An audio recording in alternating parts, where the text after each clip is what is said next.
one more thing. I want to feel like it is at least, you know, at least partially improvised, and I want to feel like it can go wrong.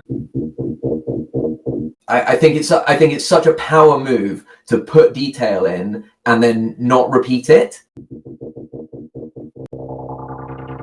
I'm actually really, there's an awful part of me that wants to just like turn one of the 303s on and play you an acid line that I've been running on a like on a tune that I've finished recently, because I think it's really like, can we do that? Yeah, of course, definitely. Yeah. It's way easier if you're good at graphic design and you're good at video editing. And that is an aggressive notification. I know, isn't it? Cool, but this isn't an aggressive notification. This is a very pleasant salutation. Please welcome Acid Vicious. How are you doing, man? Yeah, I'm really good. I am feeling very excited to be on this, actually. I feel like I'm not sure what I'm going to say, and it might be a bit disjointed, a little bit chaotic, but that is how I do things, apparently. Yeah. Same, and that's my interview style anyway. It's not really an interview style, it's just a chat, but definitely disjointed and chaotic are also middle names of mine as well. That's a proper little laboratory you've got set up behind you there, isn't it? It's a little bit. Let's see if you can kind of see. So I've got a very, basically I make all of my tunes on hardware. My day job is very much computer based, and I am bored of my laptop. Over here we have my polyend tracker, which I use as my master sequencer and sampling drums, slicing breaks, all that stuff. I have two of the Cyclone 303 clones, which are a really important part of my sound. It's going to be a little bit challenging to show you, but I have a whole load of effects pedals, notably a couple of distortion pedals and a couple of bit crusher pedals. I feel like bit crush for acid lines is incredibly important.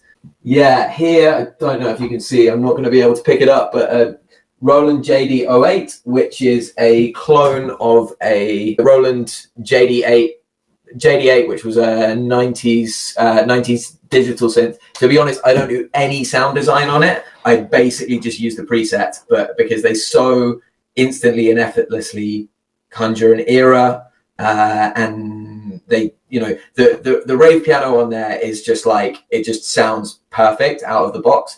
And, you know, get some chords going on the MIDI chords going on the polyend tracker, and you've just got like instant happy hardcore vibes. Double time. My kind of workflow is basically that I will arrange and listen to the same patterns over and over again, entirely on the polyend tracker, and then the arrangement for a tune will be set up on there, and basically everything runs into this mixing desk with like sends, like a two delay pedals and a reverb for sends, and then like I will literally record the output of that, the stereo output of that, into Audacity, and like that's a tune, send it to labels, send it for mastering. The way that I think of making a tune now is basically that my whole studio is a patch, right? It's like all of the synths connected together in a particular way, with connected to the mixer with like mixer settings, and then capture that as like one file,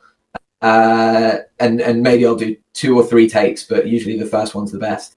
And then essentially I will never really, unless I've done the whole thing on the tracker, which happens pretty rarely, like it will be impossible to capture the exact same music again. And I think that there's something really beautiful in doing things in that kind of ephemeral way. Definitely. That's like a raw jamming session with your machines there. That moment can't be replicated. It will always be slightly different. Yeah, that's real. That is real kind of hands-on experimentation. And I think you can feel that in your music as well. And I wonder, I mean, there's so many questions I got related to that, but this is the chaos vibration, to bring it to the release that why we're talking right now. What I love about it, is that there is they must have all been done in the same session or in a round with the same set, because you have this kind of consistency. There's a theme running through all of the tracks, these kind of bleeps that run through it as it gradually gets more and more chaotic really throughout the EP, or goes deeper and deeper into the silliness of the party, perhaps is a better description. But I think like maybe that's why. Were they all made in the same session? Have I got that right? Absolutely were not. So to be fair, when I say it's one take, like it's one take, but actually the kind of the level of arrangement that you can do on here is very like deep and specific, and like it's not like it takes 6 minutes to make a 6 minute tune. Not that anything that I make is ever 6 minutes. So absolutely, I think that the EP does have a real logical progression to it.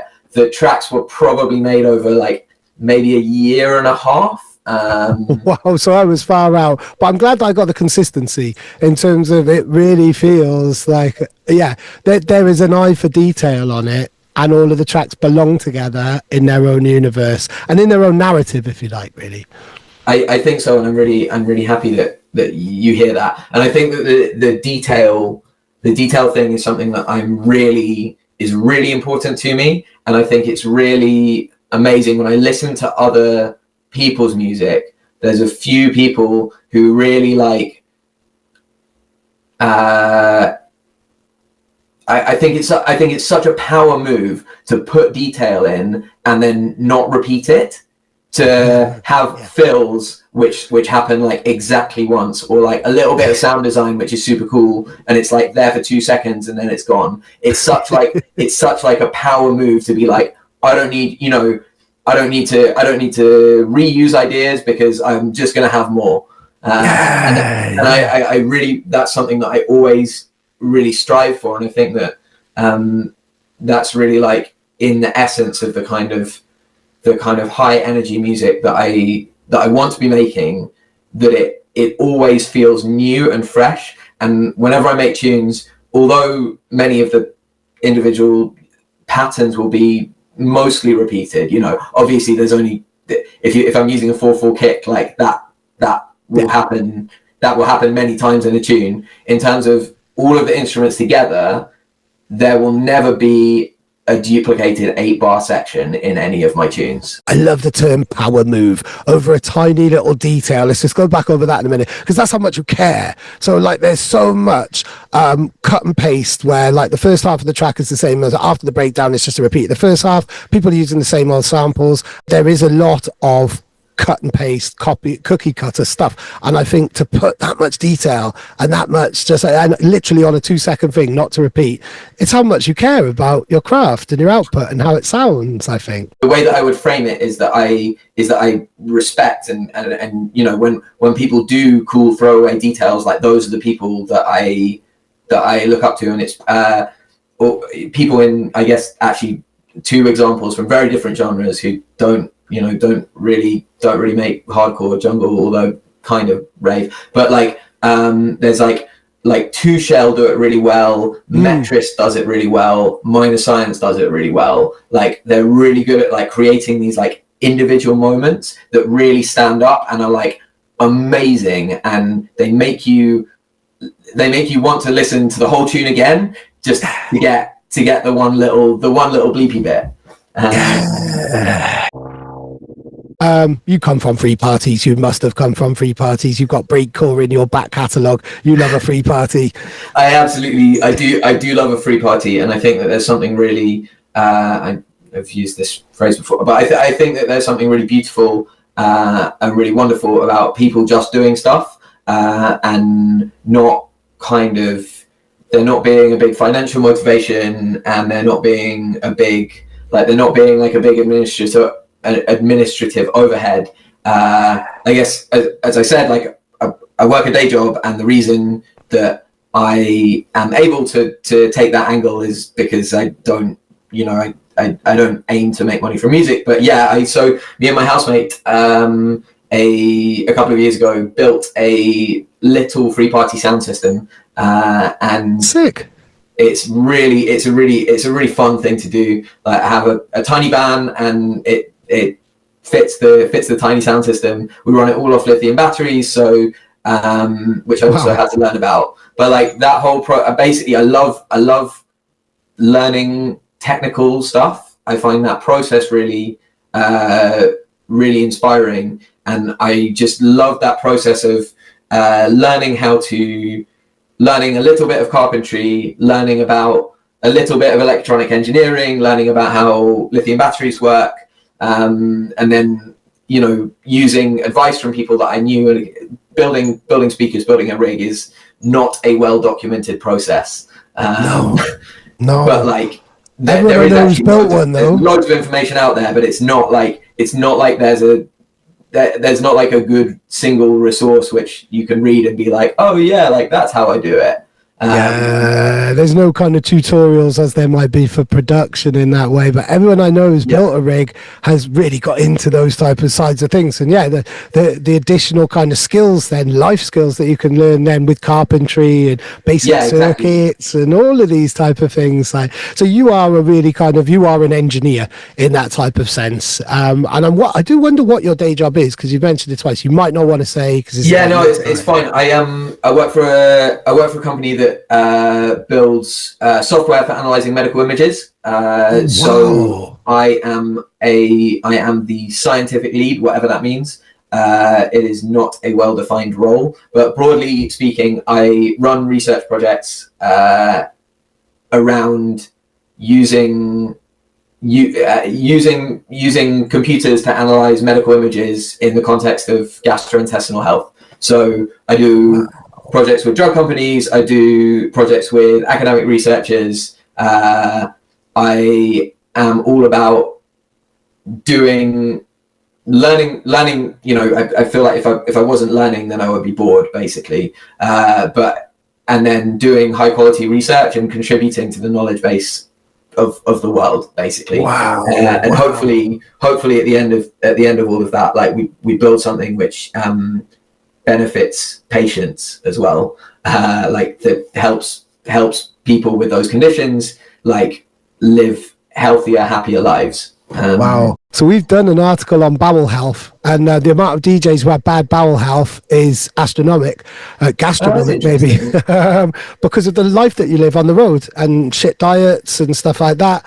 And it was actually an artist with Crohn's disease, artist called Glitch Girl, who brought it to the table and asked, you know, so we've released a tune to raise money for bowel health. Also, my bestie is recovering from bowel cancer. He's been explaining the medical process, and even in the last kind of like, since other relatives have had it 5 years ago, and what his process, everybody's different, their bodies are different, and the level of medication and treatment they need is different, but the process and that kind of, we were brought up seeing people, if you had cancer, there was a very finite amount of time you would have chemo and you'd be very sick, but now because of different medication which counters that, all of these different scans and these checks, and he's telling me all these processes that he's going through, and it's mind-blowing. Like this is the positive side of the world, where like there's just doom and gloom all over, but behind the scenes there are loads of there's innovation with technology. And like, you know, your day job, you are literally putting in place to, you know, putting in plans and setting foundations for people to live longer lives. This is like, you know, that's a incredibly positive role that you play from that's what I would like to think, and when I have a good day, that's absolutely what I think. Yeah, I think that it's really important to me to feel like I am having a positive impact in the world, to feel that what I do and what I put my work, what I put my effort into is net positive for other people. I don't think I could work just for myself, and I guess also that is to a certain extent true of my music. Like, I don't make it just for me. Like, if I didn't think that people would listen to it and enjoy it, then I think I would really struggle to motivate myself to make it, actually. That's a really interesting one. That's I guess if you frame that differently, you could argue that that is a narcissistic trait, but I don't. In a way, but no, I think you want it to have a bigger, you want it to serve a bigger purpose than just yourself and your own creative fulfillment. And it's a really interesting flip on like what you find a lot of artists, their advice is, and in any creative discipline, is you have to listen to yourself, like almost fuck the audience. You have to listen to yourself and be true to yourself. And when you're true to yourself, the audience will love it because of the authenticity and because of the expression. But you are mindful of the fact that there is an audience and what they may or may not want. But it doesn't sound like in anything that you've ever done across all of the genres, as you said earlier, you started in techno. There's all sorts of interesting things on your SoundCloud and in your discography, including a recent EP on hardcore energy as well, which was absolutely amazing. Yeah, like, you know, there's, you are mindful, like it doesn't sound like you've compromised in any way. Even with that approach, you've still done what you've wanted to do, but you've always been aware that there is an end result, which is the dance floor, the rave, the people. Yeah, absolutely. And I think that also for me, as I've got older, one of the most important things about music is community. And it means so much to me to be a part of the community of ravers and of producers and record labels and promoters that I am a part of. And there's so many people who I only know, you know, or to be honest, only even interact with through in that context. But like that's still incredibly valuable, and I really. Like it's so wonderful to feel like a part of a community and to kind of feel like people know me, people know who I am, but then equally to feel like I'm giving back. And I think that like actually, yeah, this is a bit of a segue in one of my little kind of bugbears about on the one hand, I would really love to be able to play a live set, and that's something that I absolutely am want to work on being able to do. I post some, you know, little social media videos of like making tunes in the studio, but like that's not the same as being able to take synths out and do it for an hour. But I think that although doing a live set is absolutely a technical goal that I would love to be able to do, it doesn't feel like community engagement and also, you know, hopefully a beautiful thing that I would make, but it doesn't feel like community engagement in the way that that playing a DJ set is, because I think it's so wonderful to engage the things that I've made with things that other people have made, and that moment of people being like, oh, you played my tune, like that's really wonderful, and like I think that.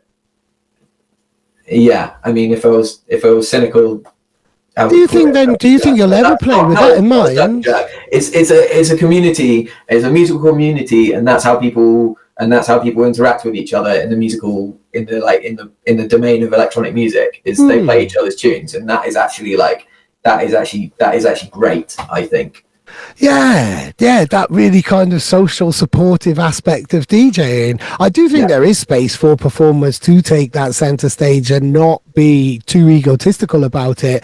I'm sure anybody watching who's come from your fan base are thinking like, shut up, I want to see you play live, because they love your music and they would love to see that. And I think there is space for that, and to be able to do it humbly and gracefully. And there's a long-standing tradition of that, especially with like, you know, kind of acid and stuff like that, like, you know, with these hands-on machines, the very nature of acid. And I've been really lucky to talk to DJ Pierre about this, like how it was created from. Is that the 303 was never meant to make that sound, was it? So this kind of hands-on, that type of playing with machines, and people in awe of that and bearing witness to it, I think there is a place for that without it taking away all of the things that are meaningful for you, I think. But do you think you'll ever do a live performance then?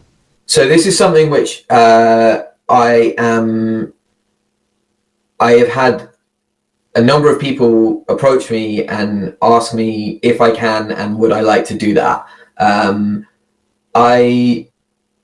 have done in the past. I used to have a techno live set which I really love doing most of the gear is sold now, so it's never coming back. The patterns are gone, but I think that techno and the kind of hardcore jungle,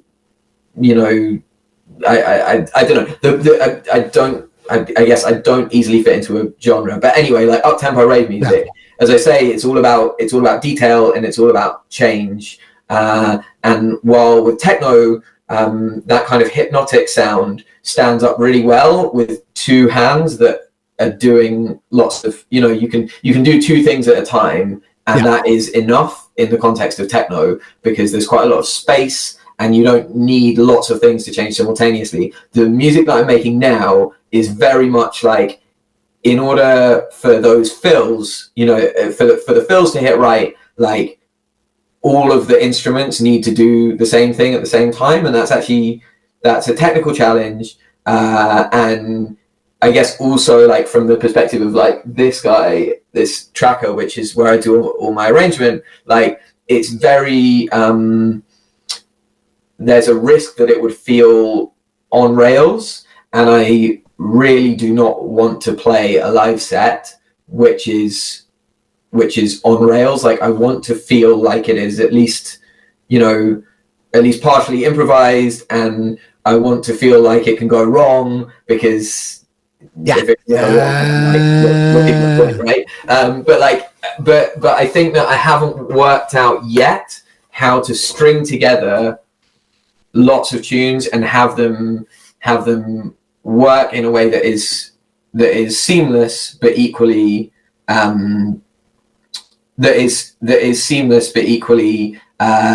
like fluid. And I think that's something which I haven't quite worked out yet. Let's talk about acid. I mentioned DJP here now. I mean, it's a characteristic when you go back to all of your old, kind of through all of your, from the techno to the breakcore stuff, all of those really fun bootlegs, and to kind of the up-tempo rave music that we're talking about, or up-tempo hardcore music that we're talking about now. Acid is the consistency. It's the spine running through everything that you've done, really. So what's your relationship with that particular sound and the 303 and that aspect, that aesthetic of rave? Well, so I think that you're right. I think it is really important. It's really important to me to incorporate that into my sound, and maybe. Okay, so there's a few things going on there, and I'm going to do the boring one first. Cool.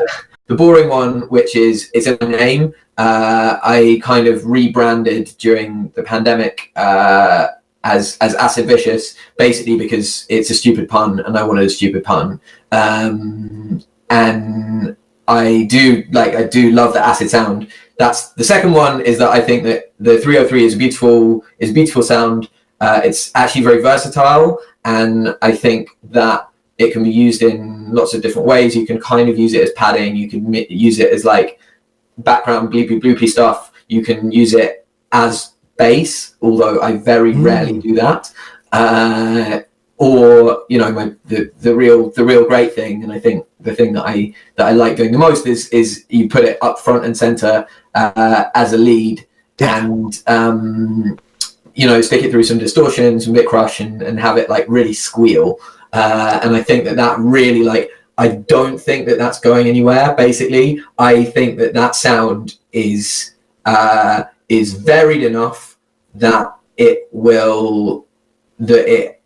has stood the test of time since it became a thing in like when was Acid Tracks out, like 89, I want to say. Yeah, 88? Maybe earlier. Yeah, 88, something like that, maybe. And actually, I really remember, like, when I was making techno, like, literally, like, being so gassed that I could program up the acid line from Acid Tracks and like do it myself, which obviously is a ridiculous waste of time. You can't make a tune out of that. Like, no one's going to listen to it. It's dumb, but it was deeply satisfying at the same time. The interesting, that I think for me, like the most interesting reason that I think acid is like a part of who I am musically, is actually its kind of cultural significance.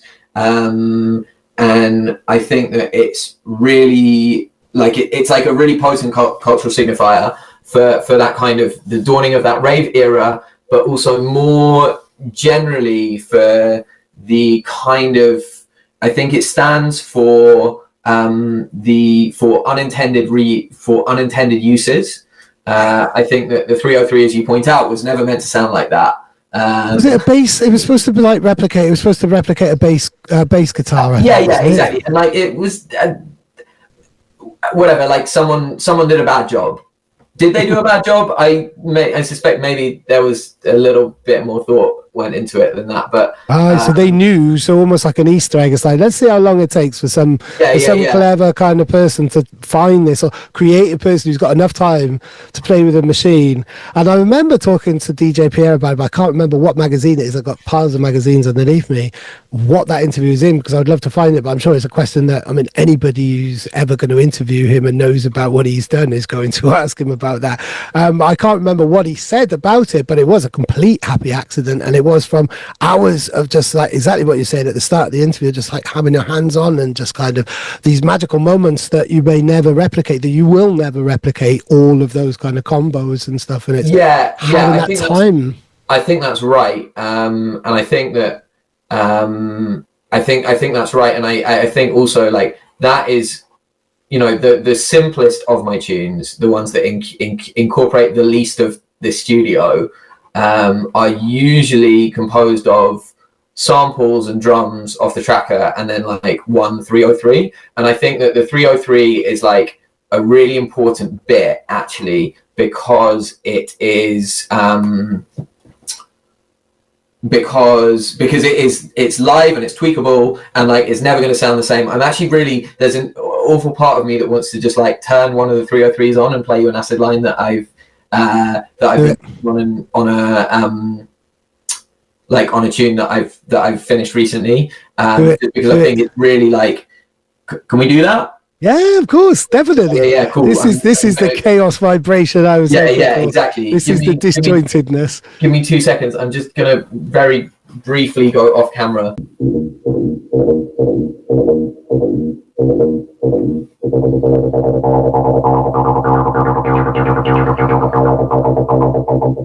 So like what I'm showing here is just like an incredibly simple acid line, which is all the same note for 6 notes, but because of the combination of like accents and slides, and you can maybe see that one here, there's like a combination of hammers and slides and accents that really just like makes it come to life.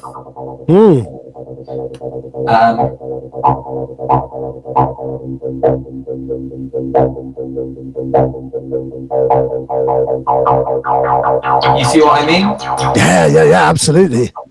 And now what I'm just going to do, I'm going to stop that real quick, and I'm going to put it through a little bit of effects chain. So have here a ridiculous distortion pedal. As you can see, it really is quite chaotic in here. So this distortion pedal is a fantastically strong concept. I actually bought one having not even seen it, but not even heard it, just because I thought it was an awesome idea. So it takes the input audio and it ramps up the voltage to like kilovolts, and puts it across an air gap. And what that means is that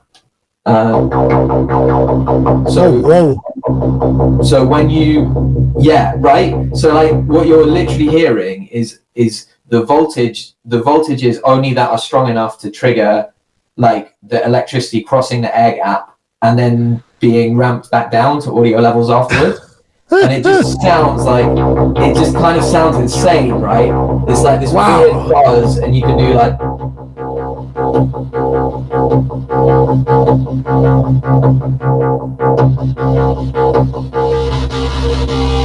sick.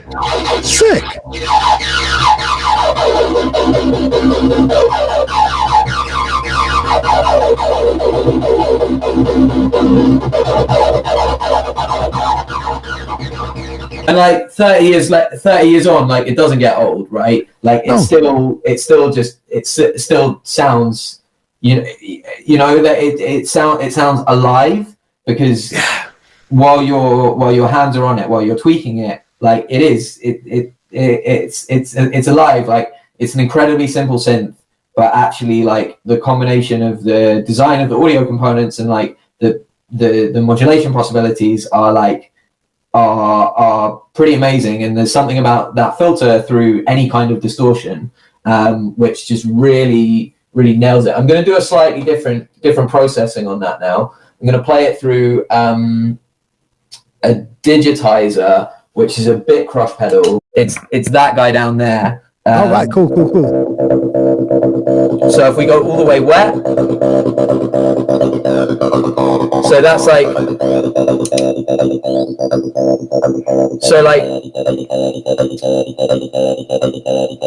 I love bit crush as a concept. Actually, it's so intuitive with regards to like how it affects the sound. There's two things happening in a bit crush effect, and I'm going to do one at a time. I'm going to turn it all the way wet, so that you're only hearing the bit crush effect. This is dry, and this is wet, and it's kind of, if I turn the bit depth all the way down to 4 bits, you can really hear that. So what that's doing is an analog audio signal can take any value, but a digital one is represented by binary values. So if using some reduced number of bits, you're taking your like smoothly varying analog signal and you're turning it into like a staircase, and the bit depth is a representation of how many stairs there are. Okay. So with 4 bits, that's 2 to the power 4. So there's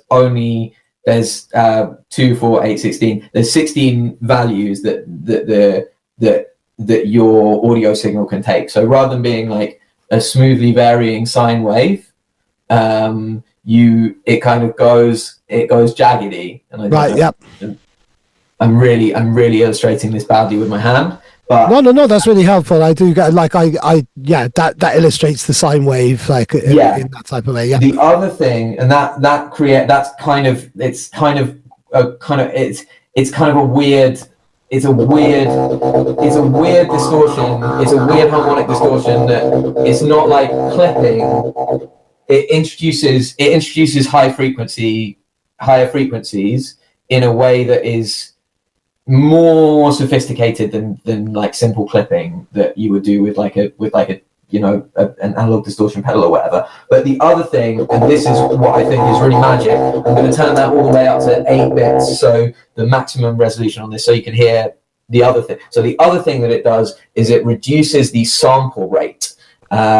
So as I said, analog audio is like a smoothly varying curve, and digital audio is as bit crushers use it. In addition to representing like a moment in time as a value, as like a height, the signal is only updated at some high frequency. And a digital signal, there's this thing called the nyquest sampling theorem, which states that you can accurately represent an analog signal up to half of the sampling frequency. So the reason that most audio that is recorded is at 44 kilohertz is because that would put the maximum frequency that can be represented accurately as 22 kilohertz, which is just above the range of human hearing. So if you record something to a digital medium, you're not getting the perfect signal, but you are able to accurately represent the bits which we can hear of it. Right. Yeah. And what we're doing with a bit crusher is we're turning that sampling rate down. And when, as we do that, you start to hear this very like characteristic noise that is the cutoff frequency, so half of the sampling rate, where that's the harmonic that we're hearing. That's the high top, exactly. Right? Yeah. Right. So, like, and I think that, and like, I feel like one of the things that I'm really keen on generally is like engineering and mathematical principles that get like implemented, and you can like hear and perceive like what that kind of abstract model of how the world works, like how that affects your senses. And I think that I love Bitcrush as a concept because it's absolutely one of those. Like that is like that noise that you hear, like that's Nyquist's sampling theorem in action. Like that's what happens.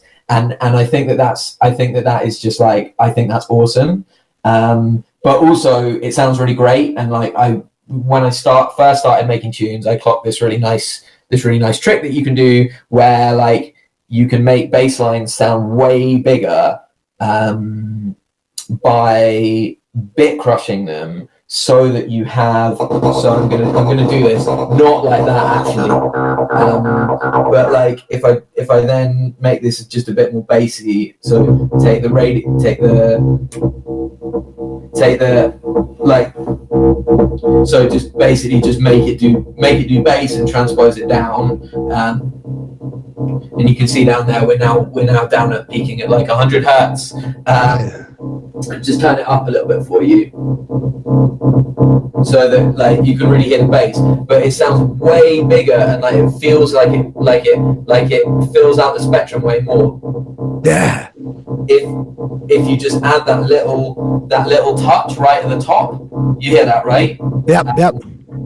Like it sounds way more like present, and it's like a trick because we're not making it louder, but we perceive that bass as being far more present and far through way more, because it's got that high frequency component in addition to being like bassy. You see what I mean? Yeah, completely. I love the spontaneity of you being able to do that, being able to just get your hands on. Quite clear at the end there, you would have been quite happy to carry on kind of playing. I think once you start with something like that would, if I was to go down the production route, I was going to try and get an EP out by the age of 50. 50's creeping up on me now, and to be honest, I don't think I got the discipline, the attention span. I'm better off just doing lots of other creative things, I think, and I found my kind of place within within rave culture, really, as someone who tells the stories and supports people like you in that type of way. But I think if I did produce music, it would be hands-on in that type of way. And I need to ask, I mean, chaos vibration, I quickly looked that up before I joined this call.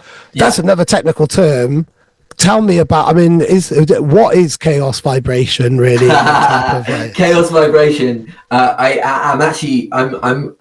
This is awful. I actually was not aware that was a technical term. I basically, when I was talking with Benjamin, who runs Tripalium, about the EP, he was like, "What do you want to call it?" And you were talking about specialization and the idea of knowing who you are and what your contribution is. I like to think that, you know, although there is a pressure in music to be good at everything, like it's way easier if you're good at graphic design and you're good at video editing and let's try that again.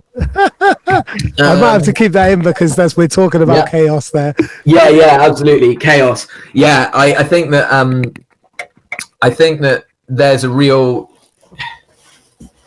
I think there's often. I feel like I'm really going off piece quite a lot here, but yeah, there's a real like drive in the music industry, and you have a way easier ride if you can do lots of different things.